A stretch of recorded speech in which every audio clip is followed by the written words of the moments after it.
Just when it seemed like fortune had abandoned our hero, a shimmer appeared, a swirling fracture of light humming with promise. Beyond it, Zulgold sensed more than survival. He sensed the glint of gold.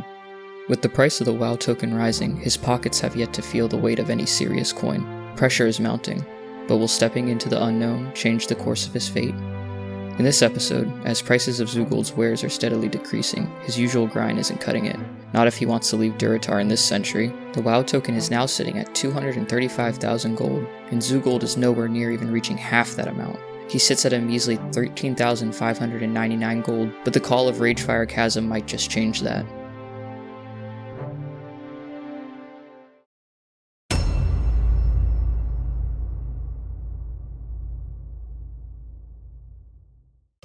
Before Zulgold gets into dungeon diving, let's go over what he was able to farm in his loops around Durotar. The grand total was 1,162 copper ore, 247 silver leaf, 248 earthroot, and 322 peace blooms. What about the essence of water? Well, Zulgold was able to scrape together about 35 essence of water, selling at a whopping 99 gold each, set to bring in 3,465 gold. We'll circle back to the mining and herbalism mats a little later. But I did want to include a short clip from a stream that might prove that Zulgold has some insane luck. Remember how we mathed out that each loop around Durotar would net Zulgold about 3 essence of water? Yeah, we'll get a load of this.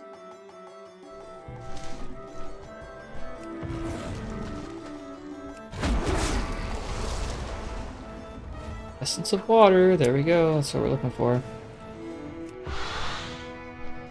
I forgot to count how many that was. Let's start here. 1. Okay, well.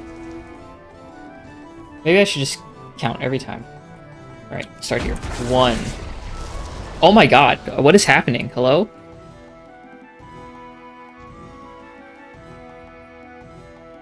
One. Okay. 2.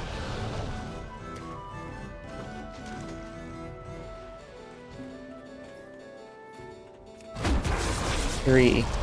God. Hello? 1.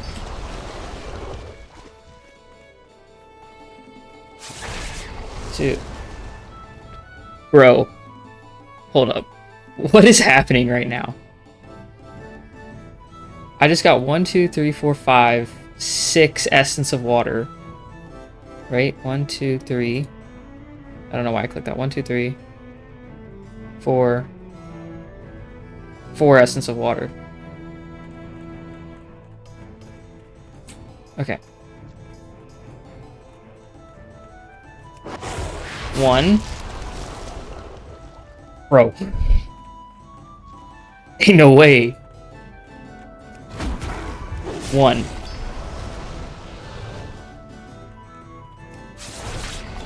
2.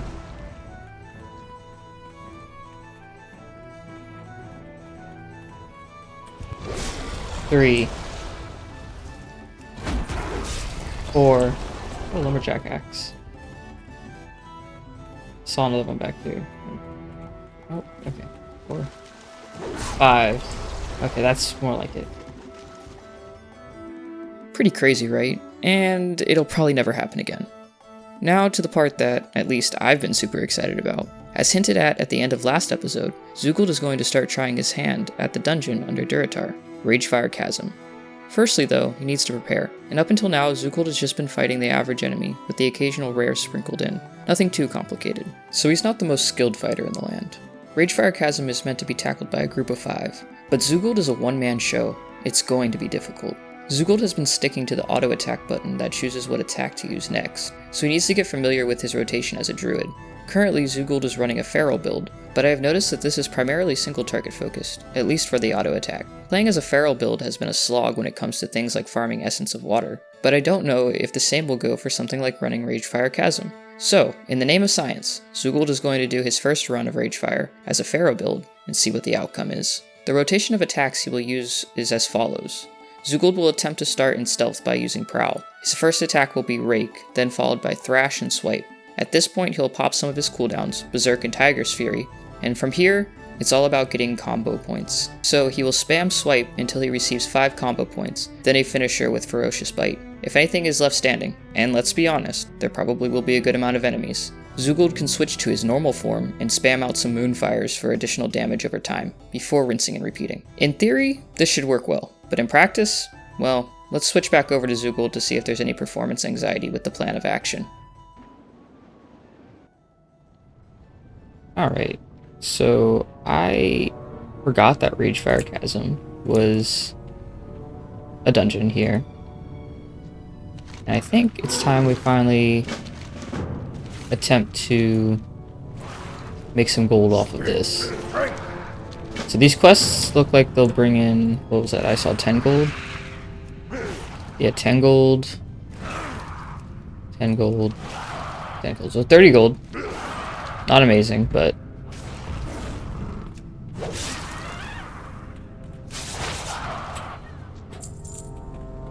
and we can still one-shot enemies in here, so that's good.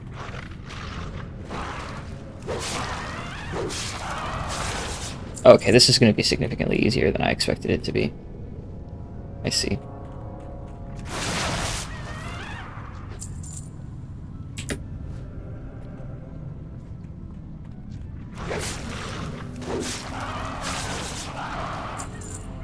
Now, I haven't actually looked into if there's any transmogs or decent gear in this dungeon that we can use in the auction house, so I'm kind of just running through this the first time to see what it's like, and honestly, not that bad.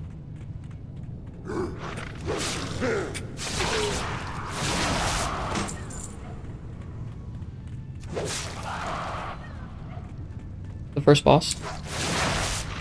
Yeah.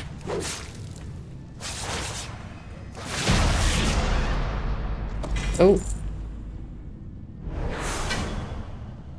Ew. Okay, nothing crazy so far. Oh, we are getting a good amount of, what is it called? Linen cloth, so maybe we can make a farm out of that. Hello? Can I click this?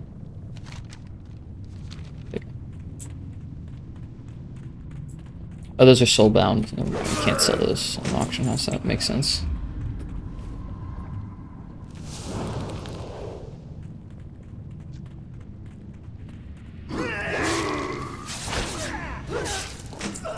Yeah, I'm not getting any XP, but I'm not super worried about that anyways. You can still get XP from, oh geez, what are they called? Professions.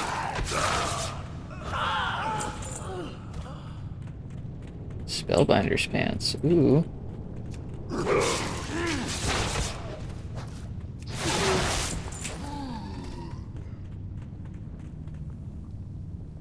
Okay, what is up with the mouse? I just like go in here and like hit Ferocious Bite. Oh damn. That'll do it. Are any of this gear? Is any of this? Oh yeah, this is much better. This is mail. Oh, there.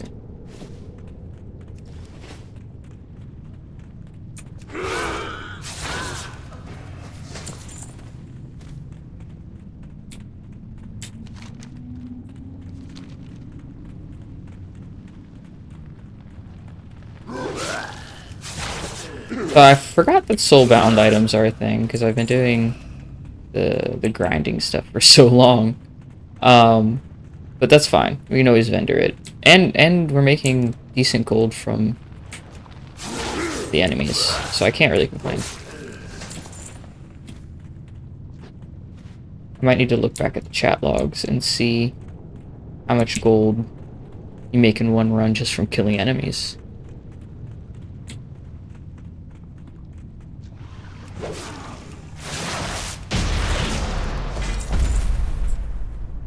Mail and plate.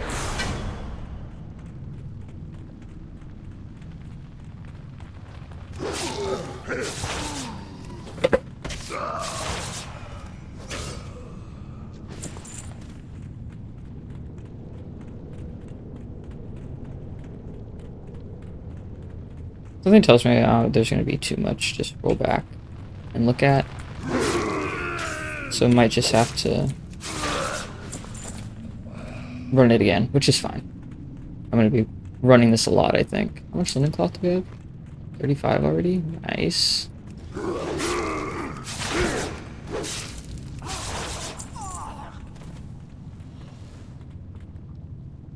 Oh, we killed all those guys.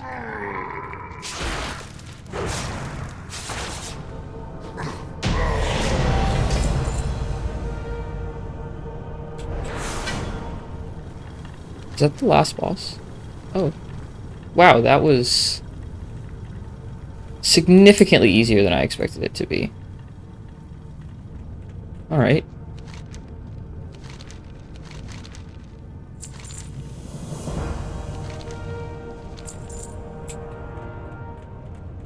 I gotta find one more scout.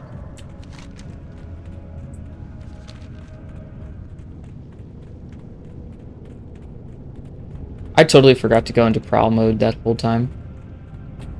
Well.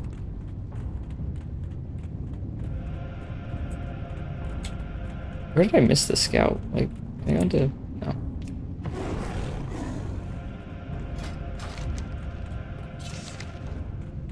Do I know how to play? Answer is no.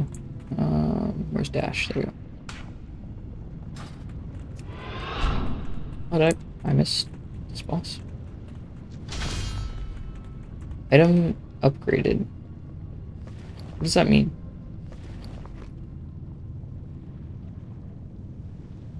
+1 indestructible?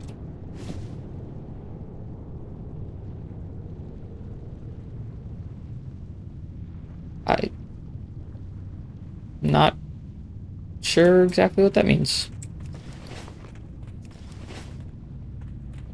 Alright, well, I'm gonna find this last...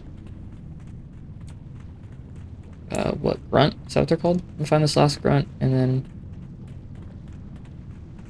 run it back, I suppose. And get a tally on how much gold you can get per run through. Because we got 35 linen cloth, and they sell at 12 gold. No, we'll just say 15 gold. Or 15 silver per item. So that'll be like what? 25-50 gold? Somewhere in that range? Per 1,000? I don't know how to do math. Alright, I'll be back. Well, that was way easier than I expected it to be for Zulgold. I guess he's just built different. He's got that dog in him. Can you tell I'm out of touch with the times yet? Anyways, after the initial run-through of Ragefire Chasm, Zulgold needed to figure out the average gold per hour he'd be making to see if this would be a legitimate farming option. And after crunching the numbers, even I was shocked. Each run-through took about 5 minutes to complete, about 8 minutes when you factor in running to the auction house and vendors to empty bags. So, in about an hour, Zulgold could clear Ragefire about 7.5 times. Each run, without including money made from vendoring the soulbounds, Zulgold would rake in about 66 gold. That totals to an incredible almost 500 gold per hour, significantly boosting what Zulgold has been making from just flying around Durotar and collecting materials. All was going well until a few strange things started happening. You see, Ragefire Chasm is located in the underground portion of Orgrimmar, and the closest vendor is a repair vendor down there. When Zulgold goes to sell at the repair vendor, I think the auto scrap add-on would take the full 66 gold Zulgold just made per run. It took me a few runs to notice it, but luckily I was on stream, so I knew I wasn't crazy. The proof was in the pudding. Easy fix though. Zulgold from now on would only sell to non-repair vendors, and he started going to the reagent vendor, and yes, I realize now it's pronounced reagent. Anyways, this was a simple fix, I thought. Psych! For some reason, the vendor was only buying Zulgold's soulbounds for 1 copper each. That's extortion, highway robbery. In a fit of frustration, Zulgold had an idea. He can't sell the soulbounds on the auction house, but he can disenchant them and sell their materials for profit, and that's what he did.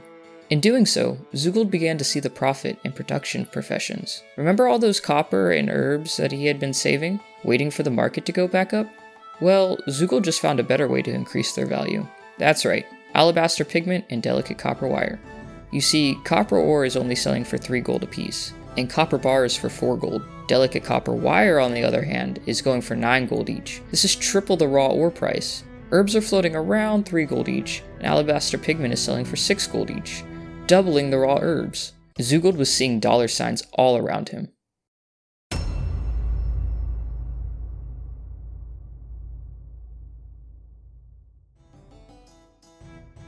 Now that Zulgold has listed an obscene amount of BOEs on the auction house and some higher value materials, let's see how much he was able to bring in this time around. That beats out our previous mailbox hauls by a long shot, but it's not all rainbows and sunshine for our hero. While editing this video, I noticed the price of a WoW token has increased yet again. It now sits at a hefty 291,000 gold. That's a lot. But with the expenses of Ragefire Chasm now thrusted into the spotlight for Zulgold, I think he stands more than a fighting chance. With Zulgold's new total at 29,123 gold, that makes his new deficit to 255,821 gold. Still a long ways away, but Zulgold is filled with a new determination. Thank you for watching this episode of Goldbound, and I hope to catch y'all next week as Zulgold creeps closer to his goal. If you don't want to wait until next week to check in on Zulgold, be sure to check out my Twitch where I stream his adventure at twitch.tv/MidnightVortex3. I also stream games with my friends if that's something that piques your interest. Again, that's twitch.tv/MidnightVortex3. Thank you again for watching, and catch you next week.